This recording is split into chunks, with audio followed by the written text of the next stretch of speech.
Hi, Karthigai தீபத்துக்கு செய்யக்கூடிய சுவையான அவல் பொரி உருண்டை செஞ்சு காமிக்க போறேன். இதுக்கு அவல் பொரி வாங்கிக்கங்க. ஒரு பாத்திரத்துல பொரி அவல் 3 கப்பும் பொட்டுக்கடலை 3 ஸ்பூன் சேர்த்துக்கங்க. ஏலக்காய் தூள் 1/2 ஸ்பூன்.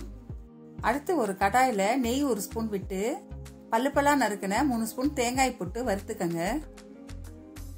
தேங்காய் பொன்னிறமா ஆனதுக்கு அப்புறம் இந்த பொரியோட சேர்த்துக்கங்க. அடுத்து ஒரு கடாயில 3/4 கப் வெல்லம் எடுத்து அது முழுகிற அளவு தண்ணியை ஊற்றி வெல்லத்தை கரைய விடுங்க. வெல்லம் கரைஞ்சோடனே அந்த கசடை நீக்கிறதுக்காக வடிகட்டிக்கங்க. வடிகட்டின வெள்ளை தண்ணியை பாகாக்கிறதுக்காக திரும்ப கொதிக்க விடுங்க. பாகை நல்லா கெட்டியா காய்ச்சிக்கங்க. இந்த பாகை ஒழுங்கா காய்ச்சலைன்னா உருண்டை பிடிக்க வராது. பாகை ஒரு துளி எடுத்து இந்த மாதிரி தண்ணியில போட்டு நல்லா உருட்டி தட்டில் போட்டிங்கன்னா சத்தம் வரும். அதுதான் சரியான பதம்.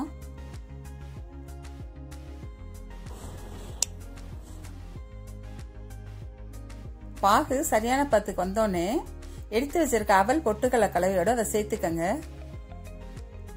இதை ஒரு கரண்டியை யூஸ் பண்ணி பாகு எல்லா பக்கத்துலயும் படுற மாதிரி நல்லா கிளறி விட்டுக்கங்க. அவல் பொரி சூடா இருக்கப்பயே நெய்யை கையில தொட்டு உருண்டை பிடிச்சுக்கங்க. ஆறிட்டா உருண்டை வராது. இந்த மாதிரி எல்லாத்தையும் உருண்டை பிடிச்சுக்கங்க.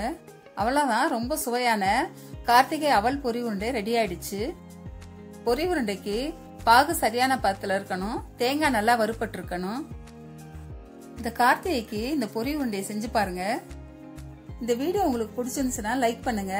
என்னோட சேனலுக்கு சப்ஸ்கிரைப் பண்ணாதவங்க சப்ஸ்கிரைப் பண்ணிக்கங்க.